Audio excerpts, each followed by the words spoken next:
పుట్టనా స్వామి లేకపోతే బండనా? బండ పుట్టే. బండలో రంధ్రాలున్నాయా?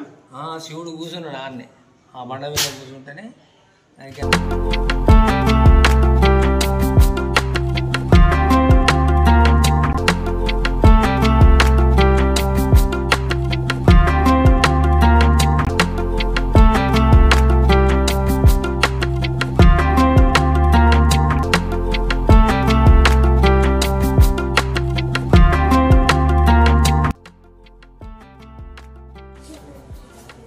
నమస్కారం అయ్యారు.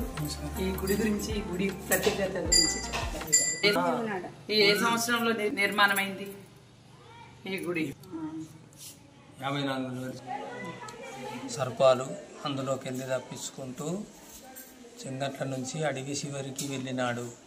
అడవి చివరికి వెళ్ళినాక ఆ స్వామి వెంబడి పడి నిన్ను బాకి చూస్తూ ఉంటే ఆ స్వామి వచ్చి రెట్టబట్టి తీసుకొచ్చి ఒక పుట్ట పైన కూర్చొని, తర్వాత నీకు ఇప్పటి నుంచి ఎలాంటి ఇబ్బంది లేదు, నిన్ను బాగా చేస్తాను, భక్తుల కోరికలు నెరవేర్చడానికి అవతరించినాను, నా సేవ చేస్తా ఉండాలే. గుడ్డేలు పెట్టిండు.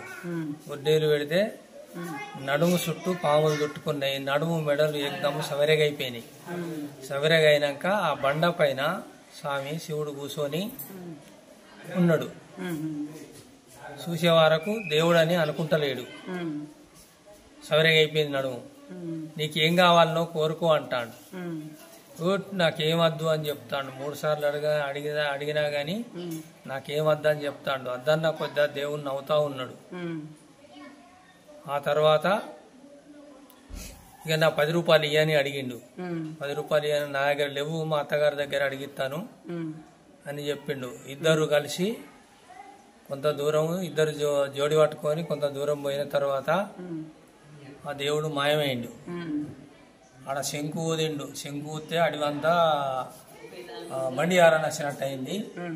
అందులోకి అప్పుడే మాయమైపోయింది. నాన్నగారా నరసింహయ్య ఉండేనా? మేము పుట్టిన తర్వాత ఇట్లా పోయిన మొత్తం అట్లా ఉన్నది. చాలా మందికి ఏర్పాటే, మనుషులకు అందరికి తెలిసిపోయింది. తర్వాత మళ్ళా మీలాంటి వాళ్ళకి కూడా మీ పెద్దలతోని అట్లా కూడా గుర్తింపు. అంటే అప్పుడే నడుము స్టాప్ అయింది.